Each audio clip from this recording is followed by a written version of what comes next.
Hindi ito tortang talong. Hindi rin po ito ginisang talong at lalong hindi po ito may sabaw. Dahil mas special pa dyan ang gagawin natin. Simpleng-simple lang po yung mga sangkap na gagamitin natin dito. Pero sure akong bubusugin nito ang buong pamilya sa sarap at sustansyang hatid nitong talong recipe natin. Para nga po pala sa ating recipe ay bumili lang ako ng 3 pirasong talong. Enough na po yan para mapakain natin ng 4 hanggang 5 katao. Tutusok-tusukin ko lang yan ng tinidor, then saka natin ito iihawin sa kalan. Medyo hassle na po kasi guys kung magpapabaga pa tayo ng uling para lamang ihawin itong mga talong. Kaya dito na lang po ako sa kalan mag-iihaw. Pwede naman din nating ilaga na lang ang talong kung ayaw nyo po ng paihaw guys. Mas masarap lang po kasi kung may smoky flavor tayong malalasahan sa dish compare sa nilaga lang yung talong. Kapag nga natusta na yung balat nitong mga talong ay pwede na natin yang hanguin. Dito guys binalatan ko na po yung talong na inihaw natin kanina. Tatanggalan ko lang po yan ng tangkay at saka hihiwa-hiwain ng mga talong. Pagkatapos nga natin yang mahiwa-hiwa ay ise-set aside muna natin yan. Prepare ko lang po saglit yung iba pang mga ingredients. Magsisred lang po muna ako dyan ng karot para hindi na natin hiwain pa ng maliliit. Kalahati lang po ng karot ang gagamitin natin. Next ay itong malunggay. Chop lang po natin ng maninipis itong mga malunggay.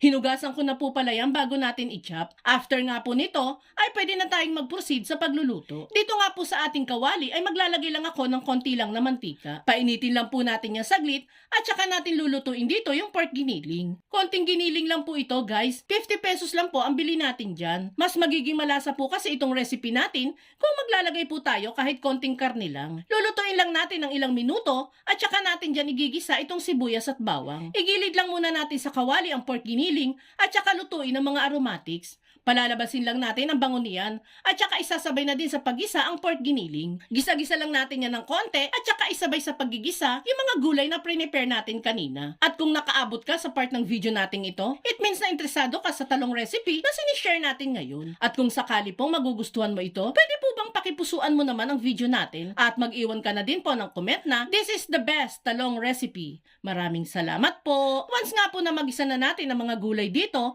ay maglalagay na tayo dyan ng asin, seasonings, paminta, at oyster sauce.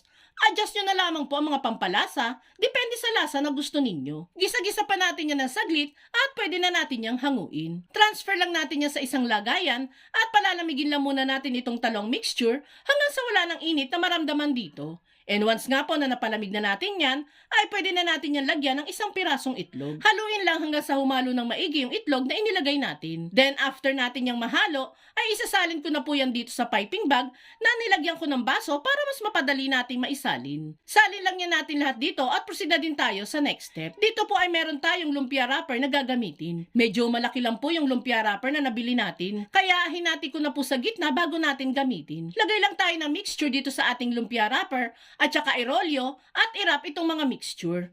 Then saka isilang dulo nito gamit ang tubig. Oh, di ba guys? Ganyan lang po kadali. Uulit-ulitin lang natin ito hanggang sa matapos tayo. Bali dito nga po ay nakagawa tayo ng medyo may karamihan ng mga lumpiang talong. Last step na gagawin natin dito is priprituhin na natin ito. Painitin lang natin ang mantika, then saka prituhin isa-isa ang mga nagawang lumpiang talong. Ang aim lang naman po natin dito is maging golden brown lang ang mga lumpia.